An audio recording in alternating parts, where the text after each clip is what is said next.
매일 좋은 찬양으로 은혜를 비춰주신 분이의 찬양에 감사 말씀드립니다. 오늘은 저희가 함께 모여서 주님 오심을 함께 기다리는 복된 강림절 첫째 주일 예배를 하나님께 드리고 있습니다. 시간까지 기도하시고 하나님의 말씀 나누겠습니다. 오늘도 함께 모여서 하나님을 예배하게 하시고 이 시간은 저희가 마음을 열고 하나님의 말씀에 귀 기울이게 하심을 진심으로 감사드립니다. 우리에게 주시는 말씀 속에서 이 땅 살아가는 희망과 길을 발견하게 하시고 이 시간 말씀을 전하는 부족한 자나 듣는 자 모두에게 주의 영께서 함께 하셔서 말씀의 너비와 깊이와 그 신비한 뜻을 깨닫는 은혜의 시간이 되게 도와주시옵소서. 주께서 우리를 일깨워 주실 줄을 믿사옵고 우리 구 예수님의 이름으로 감사하고 기도하옵나이다. 오늘은 교회력에 따르면 강림절 첫 번째 주일입니다. 사실 교회력은 오늘부터 시작이 됩니다. 그래서 이제 그렇게 주님 오시는 성탄절, 그리고 주현절, 주님께서 세례 받으심을 기억하는 절기로 이어지면서 계속해서 새로운 한 해가 시작됩니다. 강림절이라 하면 주님께서 이 땅에 오심을 우리가 함께 기뻐하고 축하하는 마음으로 기다리는 계절이다. 그렇게 그런 의미가 있는 절기가 바로 강림절입니다. 이제 앞으로 강림절 4주를 지내고 나면 주님께서 오심을 기뻐하는 성탄절을 우리는 맞이하게 됩니다. 그 성탄절까지 계속되는 이 절기 동안 여러분께서 마음을 모아서 주님께서 우리와 함께 계심을 기억하고 같이 기도하면서 주님을 기다리는 은혜의 시간을 보내시기를 바라겠습니다.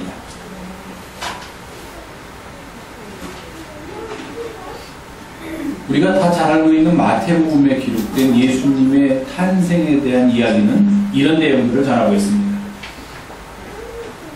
예수님이 태어나실 때가 되고 태어나셨는데 그 사실을 아무도 모르고 있었습니다. 유대인으로 태어나셨는데 유대인들 중에서 예수님께서 태어나셨다는 소식을 알고 있는 사람은 아무도 없었다는 이야기입니다.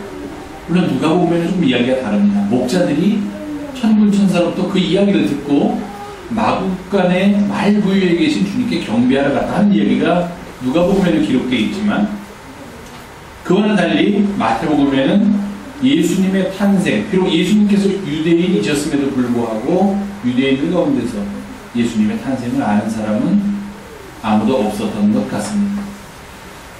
그런데 예루살렘이, 우리로 말하면 서울이, 청와대가 발칵 뒤집힐 만한 사건이 일어났습니다.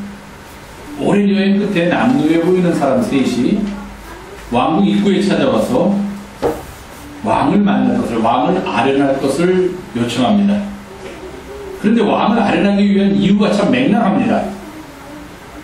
유대인의 왕, 아니 온 세계의 왕으로 나신 이가 태어났는데 그가 어디 계신지 알고 싶어서 우리가 여기까지 찾아왔는데 이제 거짓 나온 것 같은데 어디 있는지 알 수가 없으니 그가 어디에 있는지 좀 알려주십시오.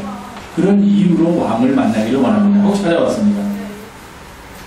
평소 같으면 왕궁을 지키던 병사들에 의해서 욕을 먹는다든지 또는 망신을 당하고 입구에서 쫓겨나기 십상인데 병사들이 보기에 유대인이 아닌 것 같고 행색도 초라하지만 이게 보통 사람 같지는 않았습니다. 그리고 하는 이야기도 참으로 엄청난 이야기를 하니까 아마도 제가 생각하기에는 잠깐 기다려라 하고 해서 왕한테 이 소식을 전했던 걸로 봅니다. 왕이 듣고서 깜짝 놀랐지요. 반역입니다. 영웅입니다. 내가 지금 왕인데 내가 지금 유대인을 통치하는 왕인데 또 왕이 태어났다니 이게 있을 수나 있는 이야기입니까? 헤로당은 아주 영리한 사람이었습니다. 저 같으면 제가 왕이었으면 그놈들 당장 잡아들여서 더 이상 그런 이야기 못하게 옥에 가두고 그리고 뭐 재판 같은 거 필요 없이 외국에서 왔다니까 소리 소문 없이 없애라. 이렇게 아마 명령을 내렸을지도 모르겠습니다. 그런데 헤로당은 그렇게 하지 않았습니다. 그렇게 하면 문제가 있기 때문입니다. 왜? 그 왕이 누구인지 찾지를 못합니다. 더 중요한 것은 요즘 많이 우리가 듣는 이야기인데 그런 소문을 퍼뜨린 배우를 잡아야 되는데 뿌리를 뽑아야 되는데 지금 내가 부진해서 그들을 잡아서 없애면 배우를 찾을 수가 없습니다. 제일 중요한 건 배우를 찾는 겁니다. 누가 뒤에서 이들을 조종하고 있는가? 이런 헛된 소문을 퍼뜨리는 사람이 누구 있는가? 감히 누가 내 자리를 넘보이는가는 저 숨어있는 사람을 찾아내야 하는데 지금 내가 당장 말도 안 되는 소리, 내 자리를 위협하는 소리를 들었다고 해서 화를 냈다가 오히려 나는 손해를 볼 뿐입니다. 헤로당은 그렇게 하지 않고 그분들을 모셔라. 불러오겠습니다. 어찌된 일입니까? 성경에 보면 이렇게 되어 있습니다. 이 이야기를 듣고 온 예루살렘이 소동한지라. 완전히 업사이드 다운이라고 그러죠. 밑에가 위가 되고 위가 아래가 됐다는 이야기입니다.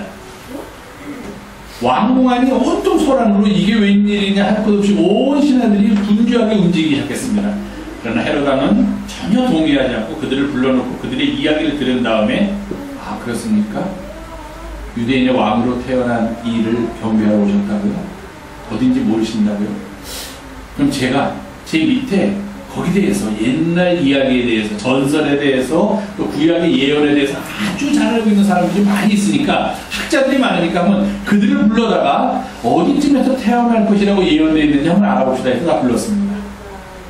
그러고서 물어보니까 이 사람들이 다 책들을 끼고 지금 말하면 다 아이패드를 들고 뭐 갤럭시 뭐 태빙을 들고 와가지고 전부 다 검색을 하기 시작합니다. 유대인의 왕으로 태어나시니 검색을 치고 뭐 누르고 난리가 났습니다. 그냥 왕국이 막 시끌벅적합니다. 너 찾았냐? 큰일 났다. 이거 못 찾으면 우리 왕이 대노해서 우리는 다 어떻게 될지 모르겠다고 다들 찾았는데 그때 공통적으로 찾아낸 예언의 말씀이 있었습니다. 그게 바로 오늘 공독한 미가서 5장 2절에 있는 말씀입니다. 거기는 이렇게 되어 있습니다. 베들레헴 에브라다야. 에브라다라는 말은 에브라시라는 족속이 살고 있는 지역이라는 뜻입니다. 그리고 그 지명이 원래 이름은 베들레헴입니다. 베들레헴 에브라다야. 너는 유다 족속 중에 작은 그런 부족이 지금 모여서 살고 있는 그런 동네이지만 온 이스라엘을 다스릴 자가 너로부터 내게로 나올 것이다. 하나님께서 이렇게 말씀하셨다. 미가 선지자를 통해서 이것을 이들이 찾아냈습니다. 여기서 말한 이스라엘 다스릴 자가 바로 유대의 왕일 것이고, 그렇다면 이 성경 말씀이 예언대로 이루어졌다고 한다면 이 이스라엘을 다스릴 자가 태어난 것은 바로 베들레헴입니다 하고 부하들이 헤롯 왕에게 알려줬습니다. 신하들이 알려줬습니다. 이 이야기를 동방박사한테 전하고 동방박사들에게 부탁을 하죠. 우리가 잘 알고 있는 이야기죠. 가서 유대인의 왕을 만나면 경배하고, 나도 가서 경배하고 싶으니까 돌아가는 길에 나에게 꼭 들려서 그들이 어디에 있는지 알려주고 가십시오. 부탁을 합니다. 아마 그런 부탁으로 그치지는 않았을 거예요. 제가 생각하기에는 헤롯 왕 정도 사람이면 뭐 성경에 그렇게 구체적으로 언급이 되어 있지 않지만 보나마나 그들에게 사람을 붙여서 뒷따라게 했을 겁니다. 언제 그들이 돌아올 거 기다리고 있겠습니까? 지금 당장 가서 그 배우를 찾아가지고 씨를 말려야 될 반에 그렇게 오랫동안 기다리다가는 모든 일들이 다 어긋날 위험이 있기 때문입니다. 그런데 웬일인지 성경에 구체적으로 묘사는 안 됐지만 동방박사는 예수님을 무사히 만났고, 아마 그 와중에 헤롯왕에 의해서 헤롯왕이 보냈던 사람들은 중간에서 그 동방박사들은 어떤 이유로, 눈이 가려졌든지 어떤 이유로 놓쳤을 거라고 우리가 추측을 합니다. 그래서 그들은 예수님이 어디에서 태어났는지 알지 못했고, 동방박사들만 베들레헴을 찾아가서 예수님을 만난 것처럼 그렇게 기록이 되어 있습니다. 우리가 잘 알고 있는 성탄의 이야기입니다. 그런데 여기서 우리가 주목해야 될 내용이 있습니다. 헤롯 왕 밑에서 성서를 연구하고 예언을 연구하던 사람들은 그때야 비로소 찾기는 했지만 이스라엘을 다스릴 자가 아주 작은 곳 베들레헴에서 태어날 것이라는 것을 찾아냈습니다. 그런데 동방으로부터 정말로 유대인의 왕을 만날 간절한 소망을 가지고 왔던 이 세 사람의 우리가 박사라고 알고 있는 사람들은 마지막 순간에 와서 거기까지 예루살렘의 왕궁까지 오기는 했지만 정말로 예수님이 계신 그곳을 찾지 못했습니다. 그 이유는 간단합니다. 이들이 예수님을 만나고자 하는 마음이 이스라엘을 다스릴 자가 태어났고 유대인의 왕으로 오실 이를 만나고자 하는 마음이 너무 간절했음에도 불구하고 이들의 사고는, 이들의 머릿속에 들어있는 틀은 아직도 세상의 틀을 벗어나지 못했기 때문입니다. 그것은 뭐냐? 당연히 유대인의 왕으로 오신 이를 만나기 위해서는 왕궁으로 가야 된다고 그들은 생각했습니다. 권력이 있는 사람들, 부가 있는 사람들, 그런 사람들 가운데서 아마도 유대인의 왕은 틀림없이 태어날 것이라고 생각했기 때문에 그들은 아마도 헤롯 왕의 자녀, 헤롯 왕의 아들이 태어났다고 추측했을지도 모릅니다. 그냥 제 추측입니다. 그래서 떳떳하게 헤롯 왕에게 가서 유대인의 왕으로 나신 이를 만나러 왔다 그러면 헤롯 왕이 당시 유대를 다스리고 있던 왕이 내 아들이 태어난 것을 어떻게 알고 찾아왔느냐? 그래, 나의 뒤를 이어서 유대를 다스릴 왕이 바로 얼마 전에 태어났다고 그들을 안내해 줄 것이라고 아마도 동방박사들은 그렇게 생각했는지도 모릅니다. 그래서 왕궁으로 갔던 겁니다. 우리와 똑같은 생각입니다. 왕을 만나기 위해서, 귀한 사람을 만나기 위해서 권력을 가지고 이 세상을 다스릴, 여기 보면은 그의 근본은 상고 영원부터 있던 그분을 만나기 위해서는 우리 모두는 다 큰 건물로 가야 한다고 생각을 합니다. 화려한 곳으로 가야 한다고 생각을 합니다. 권력이 집중되어 있는 곳, 부가 모여 있는 곳, 명예와 모든 세상의 영광이 함께 거하는 그곳으로 가면 그곳에서 우리가 말하는 메시아, 구세주를 발견할 것이라고 생각한다는 것입니다. 그런데 결과는 그렇지 않았습니다. 우리가 잘 알고 있듯이 예수님은 그런 예루살렘의 거대한 맨션에서 태어난 곳이 아니라 베들레헴이라는 저 작은 마을, 그 작은 마을 베들레헴에서도 아주 가장 낮고 작은 마구간에 있는 여물통에서 누워서 태어나셨다는 것입니다. 그것은 이미 예수님보다 훨씬 이전에 있었던 미가라는 선지자가 알고 있었습니다. 그래서 그는 이렇게 예언했습니다. 유다 족속 중에 작을지라도 베들레헴 너에게서 이스라엘을 다스릴 자가 태어날 것이다. 미가 선지자가 활동하던 그 당시는 절망의 상황이었습니다. 그 상황이 암울하다는 것을 미가 선지자 자신도 너무도 잘 알고 있었습니다. 예루살렘은 외적에 의해서 포위를 당해 있고, 나라는 지금 극도의 고통에 빠져 있고, 그리고 그들의 왕은 굴욕으로 고통을 당하고 있는 그런 상황이었습니다. 백성들은 아무도 이런 상황 속에서 희망을 가질 수가 없었고 희망을 볼 수도 없었습니다. 그러나 하나님의 말씀을 대언하는 예언자인 미가는 그렇게 암울하고 어렵고 힘든 상황 속에서도 희망을 보았던 것입니다. 이제 우리들을 이 고통으로부터 구원해줄 메시아가 태어날 것이다라는 그런 희망을 암울한 상황 속에서 찾아내었다는 것입니다. 만약에 당시에 유대인들이 그런 암울한 상황 속에서 벗어날 그런 해결책을 찾는다면 그들은 아마도 정치 지도자에게 부탁했을 겁니다. 대통령을 찾아가든지 고관을 찾아가든지 아니면 지사를 찾아가든지 국회의원을 찾아가든지 하면서 우리들이 이 상황에서 벗어날 지혜를 다하고 요청했는지도 모릅니다.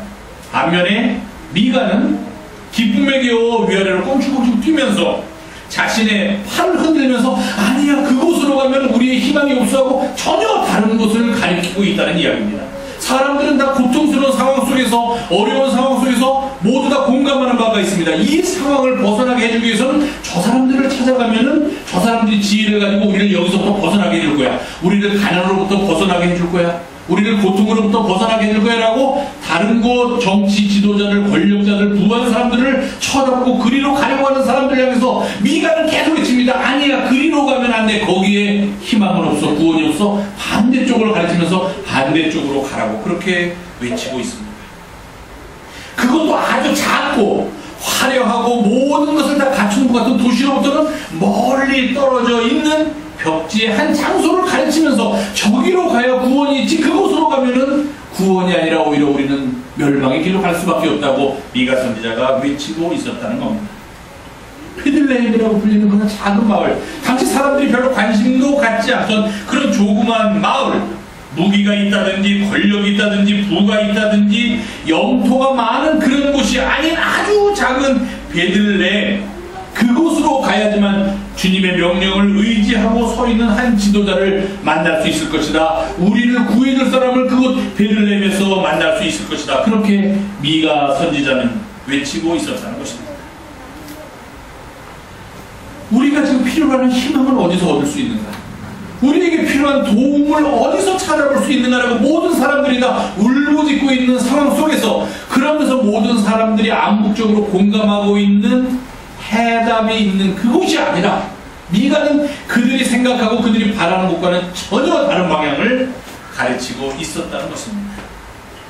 전혀 예상하지 못한 지역과 전혀 그런 사람이 우리의 구세주가 될 수가 있다고, 그런 사람이 우리의 메시아가 될 수 있다고, 그건 말도 안 되는 이야기야 라고 생각되는 그 사람이 우리의 메시아가 되고 우리의 구세주가 되신다고 그렇게 외치고 있었다는 겁니다.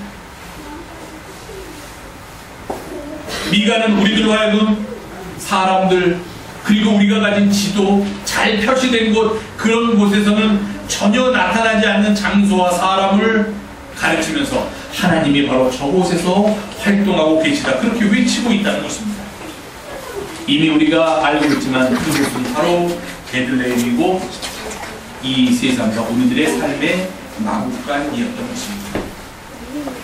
하나님께서 이 세상을 위해서 구원을 전해주시는데, 이 세상을 위하여 희망을 전해주시는데, 그 구원과 희망이 나오는 장소가 아주 화려하게 잘 지어진 높고 불야성을 이루는 그런 도시의 한복판이 아니라 아무도 알지 못하는 작은 마을, 조용한 구석, 아주 작은 틈새, 좁은 오솔길, 그곳이라고 지금 미가 선지자는 외치고 있다는 것입니다. 강림절은 바로 그런 계절입니다. 전혀 예상하지 않는 것을 기대하는 계절이 바로 강림절입니다.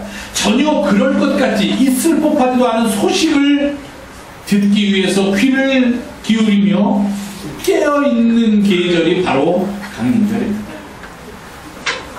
그래서 우리는 이 강림절에 화려한 왕궁을 바라보기보다는 미가 선지자가 그렇게 손을 흔들면서 안타깝게 가르치는 베들레헴을 바라보아야만 한다는 것입니다. 그 작은 마을 베들레헴, 거기 누가 아무도 관심도 두지 않는 곳입니다. 아무도 거기에서 위대한 사람이 나올 것이라고 생각하지 않습니다. 그러나 미가 선지자를 외칩니다. 저곳에서 우리의 희망이 나올 것이다, 저곳으로부터 우리의 미래가 나올 것이다, 그렇게 외치고 있다는 것입니다. 마태복음을 보니까 예수님께서 하신 말씀 중에 아주 재미있는 말씀이 있습니다. 오늘 우리가 함께 공부한 13장에 있는 말씀인데요, 이건 예수님께서 비유를 들어서 제자들에게 하신 말씀입니다. 천국에 대해서 말씀하십니다. 천국, 그 멋진 곳, 그 화려한 곳, 그 대단한 곳, 모든 것을 소유한 곳, 크고 웅장한 곳, 야, 그곳에 가면 얼마나 좋을까라고 모두들 생각하고 있는데, 예수님께서 그런 우리들의 생각이 잘못되었다는 것을 이렇게 지적하고 계십니다. 천국은 마치 사람이 자기 밭에 갖다 심은 겨자씨 하나를 같으며, 이는 모든 씨보다 작은 것이로되 자라는 후에는 풀보다 커서 나무가 되매 공중의 새들이 와서 그 가지에 깃들이며. 천국은, 본문의 말씀을 잘 읽어야 됩니다. 천국은 겨자씨가 자라서 크게 된 나무와 같다는 것이 아닙니다. 아니에요. 그거는 누구나 다 천국으로 볼 수 있기 때문입니다. 왜? 등치가 좋으니까, 꽃도 피니까, 보기에 그럴듯하니까, 새들도 와서 쉬니까, 아, 저게 천국이다, 다 알아볼 수가 있다는 이야기입니다. 그런데 예수님께서 하신 말씀에 비유를 그대로 읽어보면 천국은 겨자씨가 자라서 우리 눈에 보이는 나무다, 이렇게 말씀하시는 것이 아니라 천국은 밭에 갖다 심은 겨자씨 하나와 같다. 천국과 비교되는 것은 겨자씨의 자란 모습이 아니라 겨자씨입니다. 아주 작은 것입니다. 그런데 이런 작은 것이지만 그것이 커서 저렇게 커질 수 있다는 것을 예수님께서 말씀하십니다. 바로 미가 선지자와 같은 맥락의 말씀입니다.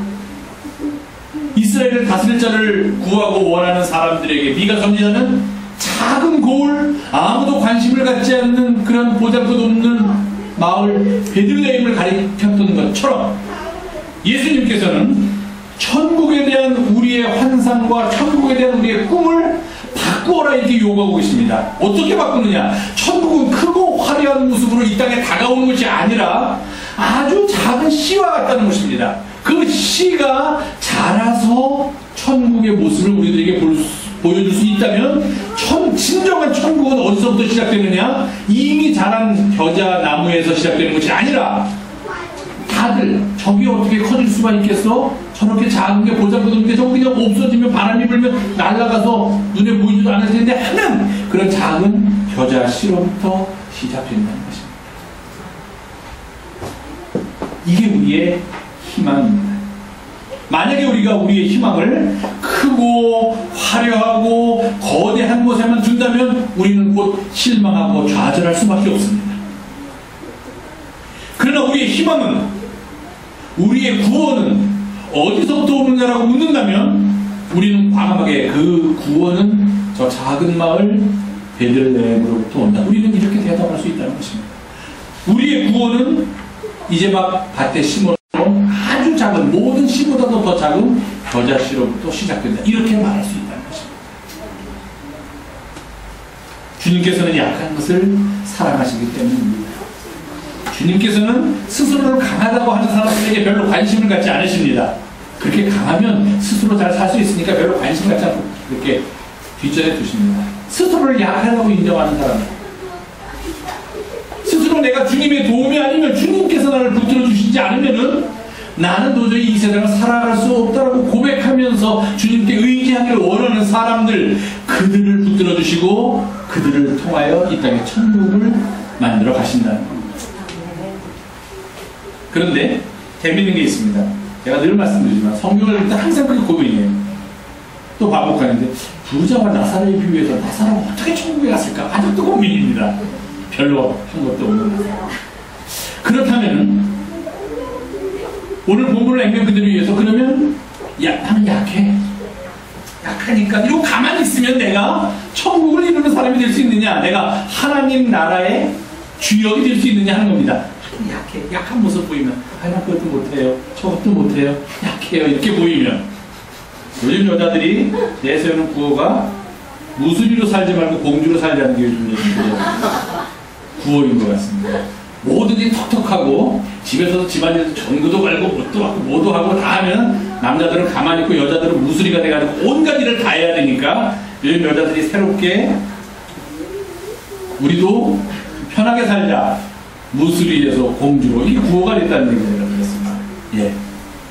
약한 모습으로 보인다는 게 하나는 아무것도 못하니까 가만히 있는 모습, 그것을 보이면 저절로 천국이 이루어지는 것이냐? 그것은 결코 아닙니다.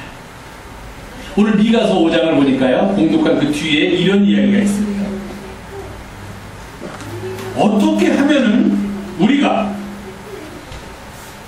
갖고 있는 생각과는 달리 작은 것, 약한 것, 보잘것없이 보이는 것들이 하나님의 도구로 쓰임받을 수 있을까 하는 겁니다.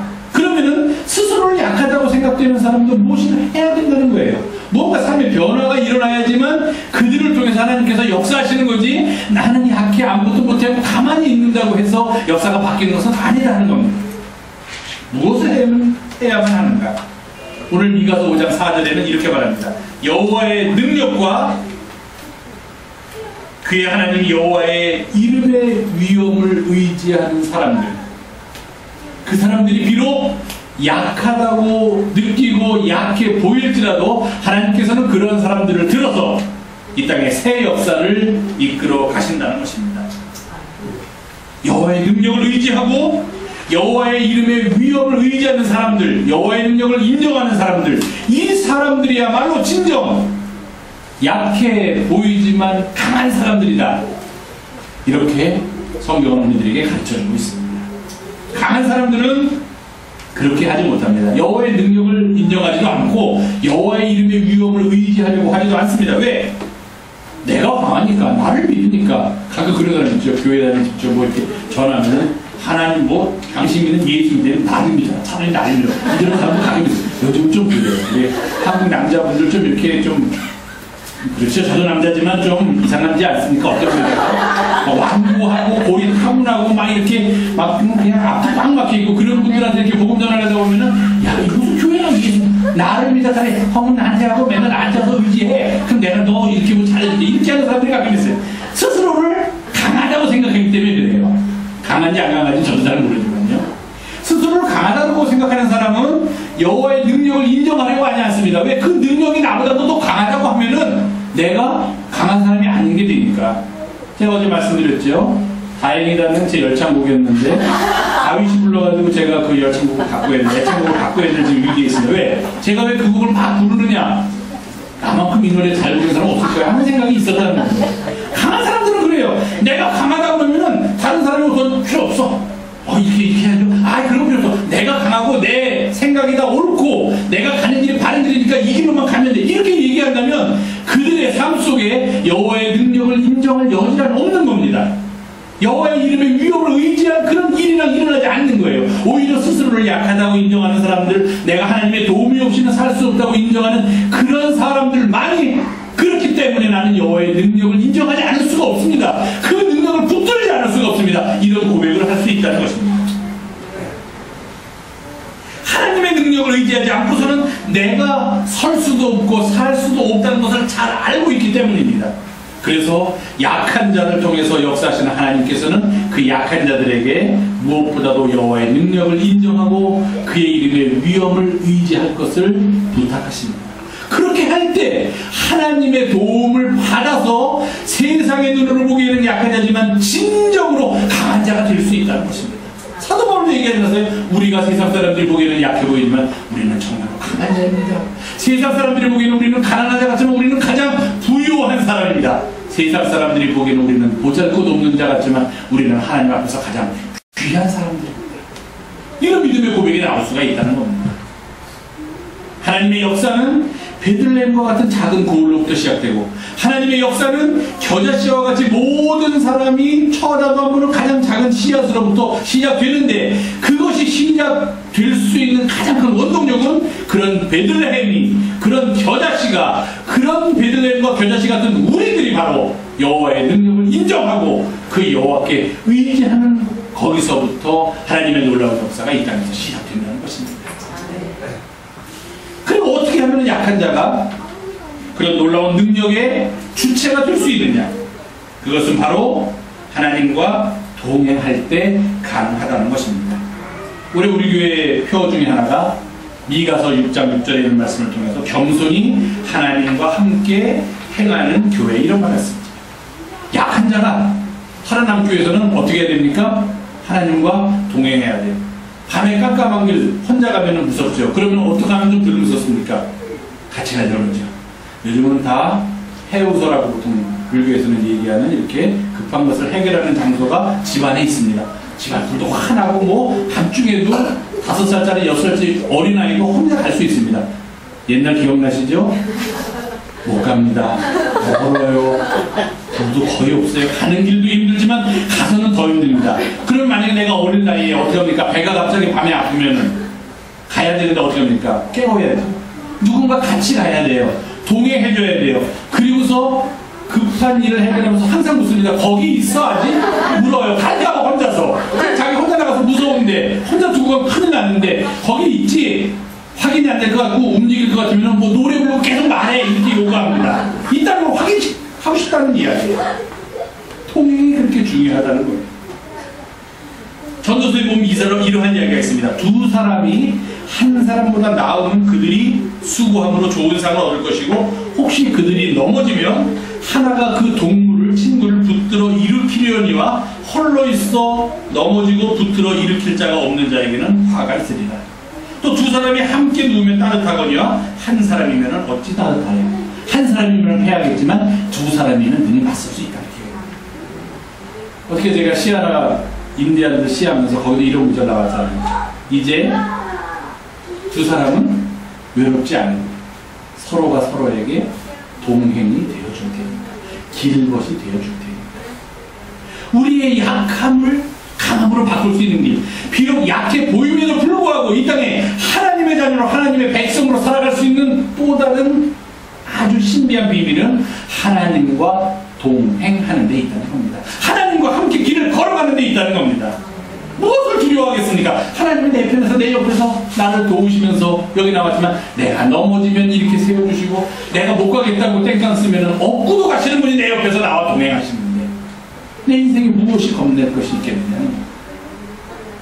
하나님과의 동행, 이것이야말로 비록 우리가 약하지만 강해질 수 있는 비결입니다. 하나님과 함께 걸을 때 우리는 희망을 얻습니다. 하나님과 함께 이 세상을 걸어나갈 때 나의 약함은 강함으로 바뀌어진다는 것입니다. 그래서 우리는 하나님과 함께 길을 걸으면서 인생의 새로운 희망을 바라봅니다. 이렇게 약한 사람을 들어서 도대체 하나님께서는 어떤 일을 하시려고 하는가? 결국 이 모든 것은 우리를 평강의 길로 인도하시기 위한 하나님의 놀라운 뜻이 있음을 우리가 기억해야만 합니다. 미가서 5장 5절에 보면 이렇게 되어 있습니다. 이 사람은 그 사람, 바로 그 사람입니다. 베들레헴에서 태어나서 이제 이스라엘을 다스릴 자가 될 그 사람을 얘기합니다. 그 사람은 평강이 될 것이다. 이 사람이 베들레헴에서 그런 사람이 왜 태어나느냐 하는 겁니다. 우리의 평강이 되기 때문입니다. 결국 이런 모든 일들은 그 약한 모을 베들레헴에서 이스라엘을 다스릴 자가 태어나게 하려는 하나님의 놀라운 섭리는, 그 역사는 우리 모두를 평강의 길로 인도하기 위한 하나님의 놀라운 섭리이며 계획이라는 것입니다. 그래서 미가 선지자는 4장에서 이렇게 얘기합니다. 그가 많은 민족들의 일을 심판하시며 먼 곳 강한 이방 사람들을 판결하시리니 무리가 그 칼을 쳐서 보습을 만들고 창을 쳐서 낫을 만들 것이며 이 나라와 저 나라가 다시는 칼을 들고 서로 치지 아니하며 다시는 전쟁을 연습하지 아니하고, 아주 커다란 의미의 세계 평화를 얘기합니다. 더 이상 무기 가지고 다른 사람들을 살해하는 그런 일은 없을 거라는 것을 상징적으로 보여주는 미가 선지자의 예언입니다. 그러면 우리 개개인의 삶 속에서는 어떤 일이 일어나느냐? 그 평화의 왕이 오시면, 베들레헴으로부터 우리에게 평화를 가져다 줄 그분이 오시면 우리에게는 어떤 변화가 일어나느냐 하는 겁니다. 각 사람이 자기 포도나무 아래와 자기 무화과 나무 아래에 앉을 것이다. 그들을 두렵게 할 자가 없으리니 이는 만군의 여호와의 입이 이같이 말씀하셨기 때문입니다. 우리 모두가 우리 포도나무 아래 앉아있고 우리 무화과 나무 아래 앉아있다는 겁니다. 그 말은 내가 포도나무 아래 앉아있으면도 그 풍성하게 열매를 준 포도나무, 무화과 나무가 나의 삶의 양식이 되고 나의 삶에 평안을 준다는 것입니다. 내가 열심히 농사지은 그것들을 다른 외적들이 와서 마구 짓밟고 빼앗아가는 일은 일어나지 않는다는 것이에요. 그것을 상징적으로 표현한 구절입니다. 우리가 평안하게, 우리가 열심히 일한 대로 땀을 흘린 대로 대가를 얻고 그 대가로 살아가는 가족들과 더불어서 사랑하는 이웃들과 더불어서 평안하게 살 수 있는 그런 세상에 도래한다는 것입니다. 왜? 그분은 평강을 위하여 이 땅에 오시기 때문이다. 그렇게 미가 선지자가 얘기합니다.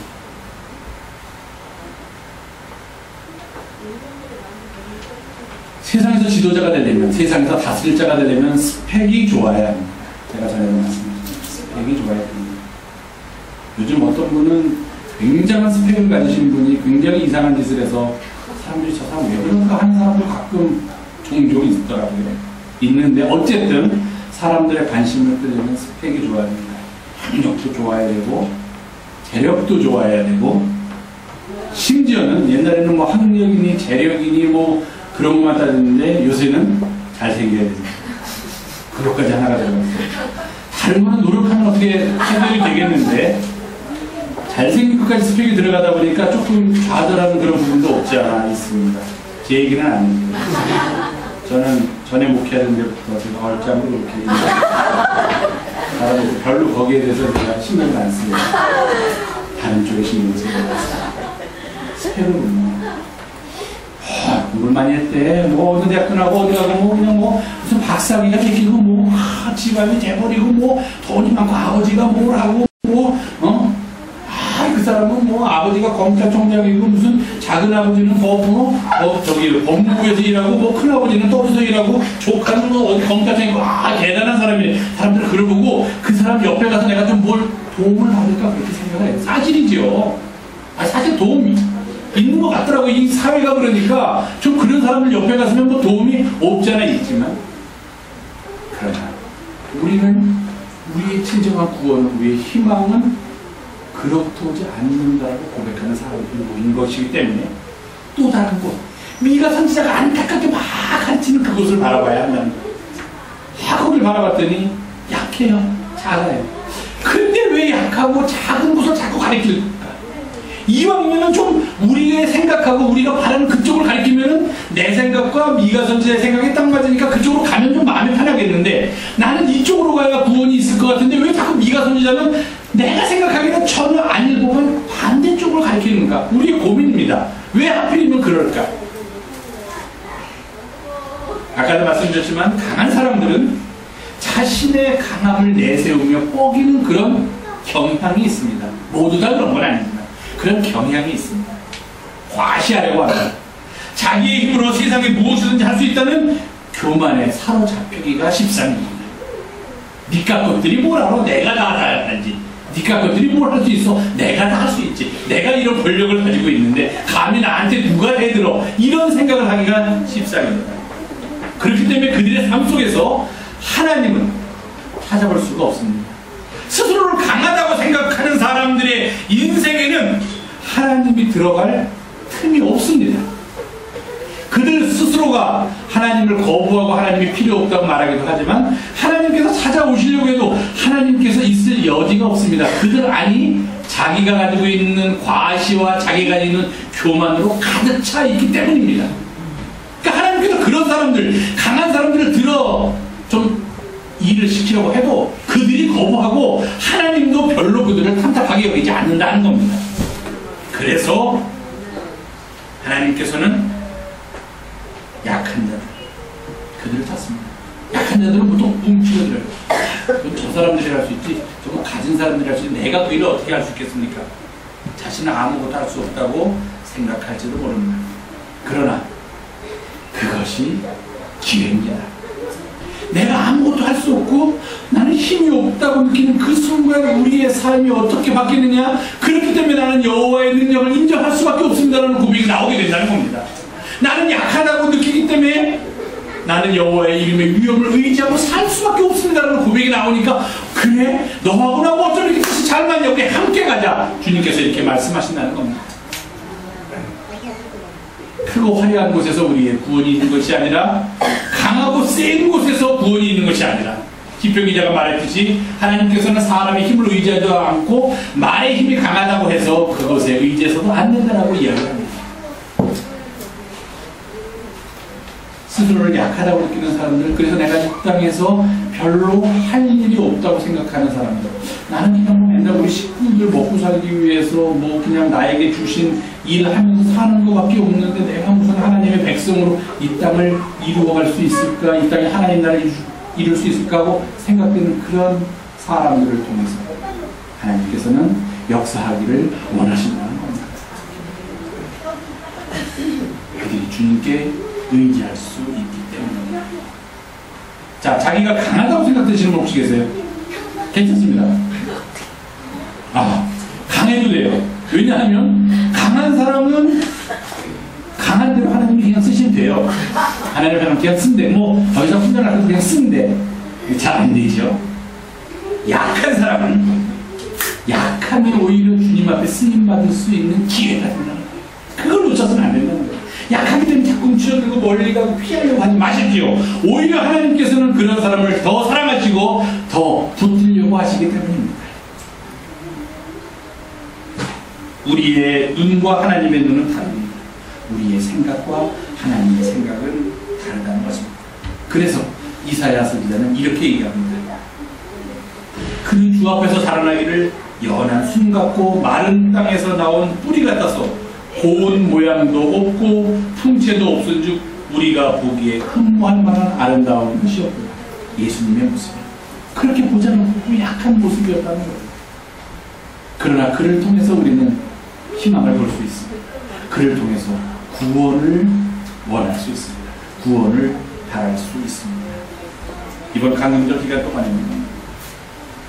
약하고 작아 보이고 그래서 나를 통해서 하나님께서 역사하신다는 것을 감히 상상하기도 힘든 그런 자들을 통해서 오히려 하나님께서는 역사하기를 원하신다는 사실을 기억하면서 지내시기 바랍니다.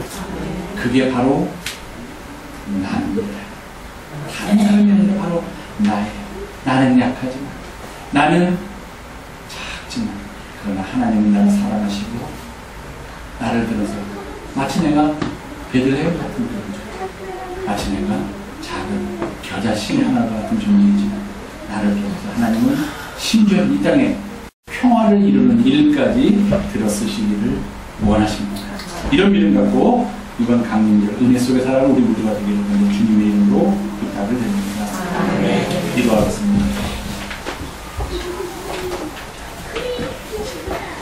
강림절 첫 번째 주일 함께 모여서 예배하며 하나님의 말씀을 나누게 하심을 감사드립니다. 우리의 생각과 다른 하나님의 생각에 따라서 우리의 약함, 우리의 작음까지도 주 앞에 내어놓고 주의 능력을 의지하고 주의 은혜 속에서 이 땅에 하나님과 동행하는 삶을 살게 인도하여 주시옵소서. 그리고 예수님의 이름으로 감사하고 기도하옵나이다. 일어나셔서 찬송가